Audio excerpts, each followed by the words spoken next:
जय माता की दोस्तों, माता रानी की कृपा और आपके पूरे परिवार सदा और सर्वदा बनी रहे। दोस्तों आइए, आपका स्वागत है अपने channel my lovely home and garden में। दोस्तों आज के वीडियो में हम लोग बातचीत करेंगे गणेश चतुर्थी दिन तृतीय योग, स्वाति और विशाखा नक्षत्र हैं और इसके शुभ मुहूर्त, फिर उसके बाद इसकी पूजा विधि जानेंगे हम लोग, उसके बाद इसका महत्व जानेंगे और इस दिन किए जाने वाले कुछ खास उपायों के बारे में, जिनको करके आप अपने जीवन में सुख, शांति, समृद्धि सब कुछ प्राप्त कर सकते हैं। दोस्तों तो आज की वीडियो में बहुत ही खास चीज़ों पे बात होने वाली है, इसलिए आपसे अनुरोध है कि पूरा वीडियो अंत तक अवश्य देखें। अगर कोई भी बात आपको उपयोगी लगे इस वीडियो की तो लाइक करना ना भूलें, अपने फ्रेंड्स और फैमिली में शेयर करना भी ना भूलें। आप मेरे चैनल पर पहली बार आए हैं तो मेरे चैनल को सब्सक्राइब करें, बेल नोटिफिकेशन अवश्य ही दबाएं दोस्तों, जिससे कि आने वाले वीडियो या फिर जानकारी आपको सर्वप्रथम प्राप्त हो सके। दोस्तों तो जानते हैं गणेश चतुर्थी, भाद्रपद मास की शुक्ल पक्ष को जो गणेश चतुर्थी पड़ रही है उसके बारे में हम लोग आज बात करेंगे। तो दोस्तों भाद्रपद मास की शुक्ल पक्ष तो गणेश चतुर्थी का त्यौहार मनाया जाएगा। इसे विनायक चतुर्थी भी कहा जाता है। वैसे तो हर मास में 2 चतुर्थी पड़ती है, एक संकष्टी कृष्ण पक्ष वाली और शुक्ल पक्ष वाली जो पड़ती है उसे विनायक चतुर्थी कहते हैं। 10 दिन तक चलने वाला ये त्यौहार समाप्त होता है अनंत चतुर्दशी पे। तो दोस्तों इस बार जो है ये त्यौहार शुरू हो रहा है 19 सितंबर को और इस बार गणेश चतुर्थी के दिन वैधृति योग, स्वाति नक्षत्र और विशाखा नक्षत्र का भी संयोग बन रहा है। तो बहुत ही शुभ है, बहुत ही शुभ समय मिल रहा है, संयोग बन रहा है। दोस्तों ऐसा माना जाता है कि भगवान गणेशन इन 10 दिनों में अपने भक्तों के सभी विघ्न हरते हैं। 10 दिनों तक अपने भक्तों के विघ्न हरने के बाद भगवान गणेश जी का विसर्जन किया जाता है और अगले साल फिर गणपति के आने की प्रार्थना के साथ सभी अनंत चतुर्थी के दिन अपने भक्तों का विसर्जन जो है गणेश जी का कर देते हैं सभी भक्तगण। तो दोस्तों इस प्रकार से गणेश जी का बहुत ही भव्य तरीके से मुंबई वगैरह में इनका स्वागत किया जाता है और ये त्यौहार पूरे भारत में, क्या आज के समय में अगर देखा जाए तो पूरे विश्व में जहाँ जहाँ हमारे धर्म और जाति के लोग हैं वो लोग मनाते हैं, बहुत ही हर्ष उल्लास के साथ मनाया जाता है और पंडाल जगह जगह रखे जाते हैं और सजाए जाते हैं। दोस्तों पंचांग के अनुसार गणेश चतुर्थी और जो है 10 दिन तक चलने वाला गणेशोत्सव इस साल 19 सितंबर दिन मंगलवार से शुरू होगा। दरअसल इससे एक दिन पहले हरतालिका तीज आती है। गणेश चतुर्थी 18 सितंबर हरतालिका तीज के दिन दोपहर 12:39 से प्रारंभ होगा। गणपति की स्थापना दोपहर बाद की जा सकती है, लेकिन उदय तिथि को मानने वाले लोग 19 सितंबर को ही गणेश चतुर्थी मनाएंगे, क्योंकि इस दिन सुबह से ही चतुर्थी तिथि रहेगी जो दोपहर 1:43 तक रहेगा। तो दोस्तों उदय तिथि के अनुसार जो लोग मनाएंगे वो तो 19 सितंबर को मनाएंगे और इसे अन्यथा 18 सितंबर से भी गणेश उत्सव का प्रारंभ जो करना चाहेंगे, क्योंकि चतुर्थी शाम से लग जा रही है, तो लाके अपनी मूर्ति वगैरह जो लोग स्थापित करना चाहते हैं वो कर सकते हैं। दोस्तों गणेश चतुर्थी का पर्व हिंदू धर्म में विशेष महत्व रखता है। गणेश जी को समृद्धि और ज्ञान का देवता भी माना गया है। भगवान गणेश के जन्म के रूप में गणेश चतुर्थी मनाई जाती है। भगवान गणेश एक पूजनीय देवता है। ये सर्वप्रथम पूजे जाते हैं जिन्हें ज्ञान, समृद्धि और सौभाग्य से जोड़ा गया है। भगवान गणेश को गजानन, धूम्रकेतु, एकदंत, वक्रतुंड और सिद्धि विनायक समेत कई नामों से जाना जाता है। हिंदू पंचांग के अनुसार भाद्रपद मास के शुक्ल पक्ष की चतुर्थी से देश भर में गणेश चतुर्थी पर्व का शुभारंभ हो जाता है। यह पर्व मुख्य रूप से 10 दिनों तक चलता है। इस दौरान भगवान गणपति जी को, बप्पा को अपने घर लाते हैं भक्तगण और अनंत चतुर्दशी के दिन बप्पा को विदा कर देते हैं और उनका विसर्जन कर देते हैं। दोस्तों उनकी मूर्तियों का इस साल गणेश चतुर्थी की शुरुआत जो हो रही है 19 सितंबर से होगी और इसका समापन जो है अनंत चतुर्दशी के दिन 28 सितंबर को होगा। वैसे तो यह पर्व पूरे भारत में बड़े ही उत्साह के साथ मनाया जाता है, लेकिन इसकी खास तौर से धूम महाराष्ट्र में सबसे ज़्यादा मिलती है।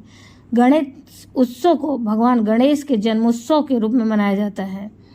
दोस्तों इससे जुड़ी हुई बहुत ही खास बातों के बारे में भी हम लोग जानेंगे। इससे जुड़ा हुआ इतिहास क्या है उसे हम लोग जानेंगे। दोस्तों इसका इतिहास ये है कि ऐसा माना जाता है कि गणेश चतुर्थी की शुरुआत 12वीं शताब्दी में महाराष्ट्र में हुई थी। इस त्योहार को मराठा राजा शिवाजी महाराज ने लोकप्रिय बनाया था। उन्होंने इस त्योहार की शुरुआत अपने लोगों को एकजुट करने और हिंदू संस्कृति को बढ़ावा देने के लिए किया था। शुरुआती दौर में इसे सिर्फ महाराष्ट्र में मनाया जाता था, लेकिन बाद में यह भारत और दुनिया के अन्य हिस्सों में फैल गया। यह त्यौहार अब भारत, नेपाल, मॉरिशस और दक्षिण अफ्रीका समेत कई देशों में बड़े उल्लास के साथ मनाया जाता है। इस मंडल समिति जो होती है, इनकी कमेटी होती है, उनका कोशिश जो होता है कि पहली बार विशाल गणपति प्रतिमा के साथ गणेश उत्सव मनाया जाने लगा और उत्सव के मंच से तरह तरह की सांस्कृतिक कार्यक्रम आयोजित किए गए। मराठी लोकगीत पोवाड़े के सुर में देश से लगाव की कथा गाई जाने लगी। देश प्रेम के भाषण होने लगे। इन्हें सुनने के लिए हर साल झुंड के झुंड लोग गणेश उत्सव मैदान में पहुंचने लगे। दोस्तों, ये तो इस तरह से इस पूजा का मतलब शुरुआत हुआ 12वीं शताब्दी से। फिर उसके बाद दोस्तों इसकी जो कुछ खास बातें हैं, कुछ ध्यान देने वाली बातें हैं, इसकी पूजा की विधि क्या है उसको जानते हैं। गणेश चतुर्थी पर्व पर कुछ खास बातों का ध्यान बेहद जरूरी होता है। सुबह जल्दी उठकर स्नान ध्यान करें और पूजा स्थल पे पहुंचकर वहां की साफ सफाई करें और सर्वप्रथम सूर्यदेव को जल देने के बाद अपने पूजा स्थल पे आकर पहले संकल्प लें पूजा का या फिर व्रत का। इसके बाद भगवान गणेश की विधिवत उपासना करें। उपासना के लिए शुभ मुहूर्त के समय ईशान कोण में चौकी स्थापित करें। इसके बाद पीला या फिर लाल कपड़ा चौकी पर बिछाएं। अब भगवान गणेश को चौकी पर विराजमान करें। फिर रोजाना भगवान गणेश की उपासना करें 10 दिनों तक। दोस्तों, इस तरह से इनकी पूजा होती है और विधि विधान से आप पूजा करें।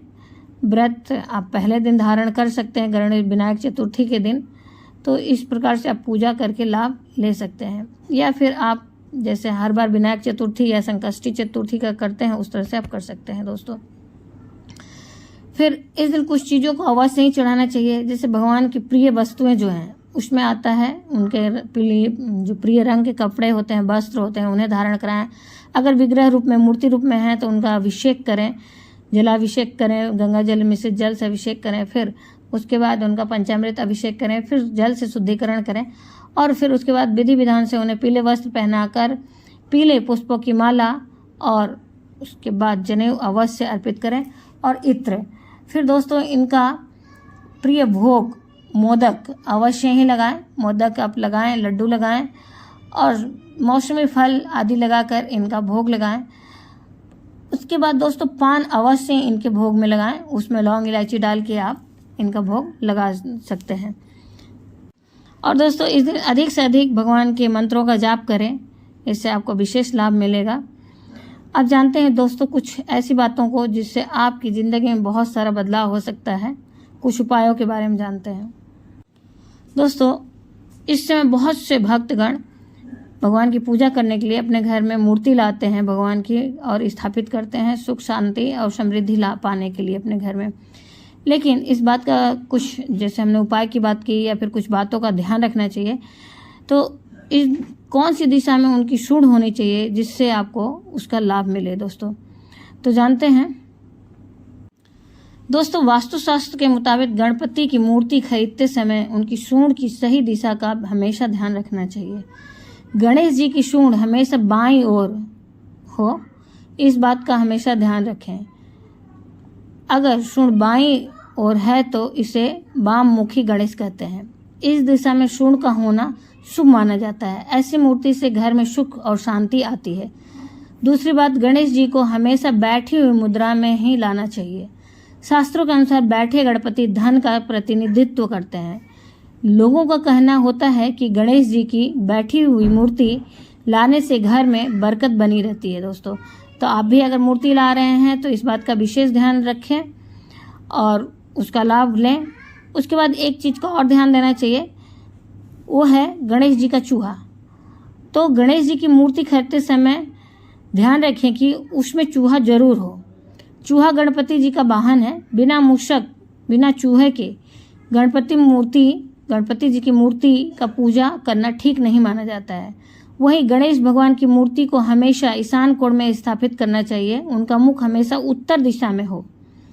इस बात का भी जरूर ख्याल रखें कि अगर मूर्ति स्थापित कर रहे हैं तो उसके साथ चूहा अवश्य ही हो और उस मूर्ति का सूंड जो है वो बाएं ओर वाली हो और भगवान की मूर्ति का जो आप स्थापित कर रहे हैं तो उनका चेहरा ईशान कोण में स्थापित करिए, लेकिन उनका चेहरा जो है उत्तर दिशा की तरफ जाए और मूसक के साथ हो। फिर उसके बाद दोस्तों भगवान का सबसे प्रिय वस्तु एक होता है दुर्वा, केला और दुर्वा मोदक के साथ साथ तो अवश्य ही अर्पित करें। साथ ही सिंदूर उनके मस्तक पे अवश्य अर्पित करें, इस दिन उन्हें अवश्य ही लगाएं। और दुर्वा जो होता है दोस्तों 11, 21 या फिर 51 गांठ इस तरह से उन्हें अर्पित करें और ऐसा करने से माना जाता है कि आपके घर में सुख शांति समृद्धि और ऐश्वर्य आता है। साथ ही आप दोस्तों भगवान को दुर्वा अर्पित करें और शमी पत्र भी आप अर्पित कर सकते हैं भगवान के चरणों के पास, उससे भी आपको विशेष लाभ मिलता है। उसके बाद लाल पुष्प में आप गुड़हल का लाल पुष्प चढ़ा सकते हैं। जो भी पुष्प आपको लाल मिल जाए उसे भी चढ़ाने से भगवान अति प्रसन्न होते हैं। 3 छोटे छोटे उपायों को करके आप अपनी ज़िंदगी में बहुत सारी खुशियों को प्राप्त कर सकते हैं दोस्तों, बहुत सारे लाभ उठा सकते हैं। उम्मीद करते हैं इस वीडियो की जानकारी आपको अच्छी और उपयोगी लगी होगी। अगर अच्छी और उपयोगी लगी तो लाइक करना ना भूलें, अपने फ्रेंड्स और फैमिली में शेयर करना भी ना भूलें। आप मेरे चैनल पर पहली बार आए हैं तो मेरे चैनल को सब्सक्राइब करें, बेल नोटिफिकेशन अवश्य ही दबाएं जिससे आने वाले वीडियो की जानकारी आपको समय से प्राप्त हो सके। दोस्तों फिर मिलते हैं एक नई जानकारी के साथ नए वीडियो में। तब तक के लिए जय माता की, माता रानी की कृपा आप और आपके पूरे परिवार सदा और सर्वदा बनी रहे दोस्तों। साथ ही दोस्तों गणपति उत्सव की बहुत सारी शुभकामनाएं। धन्यवाद दोस्तों, फिर मिलते हैं एक नई जानकारी के साथ नए वीडियो में।